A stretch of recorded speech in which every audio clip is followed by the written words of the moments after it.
Okay. Very easy to make yourself. You can get a drip coffee maker for like $30 at Target, and it's just as good. You can get the beans for like $10, and hot water is hot water. It's nothing. You can make your own coffee. Okay. Then what you can do is you go to the grocery store. You can go to Ralph's or Albertsons or Whole Foods. I don't care where you go.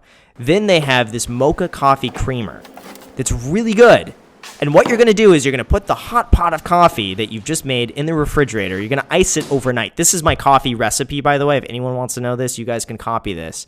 But basically, ice it overnight. And then in the morning, you have fresh iced coffee. You pour that over ice. Then you pour the mocha coffee creamer in that. You're going to mix it up. You can make it as strong as you want to. And there you go.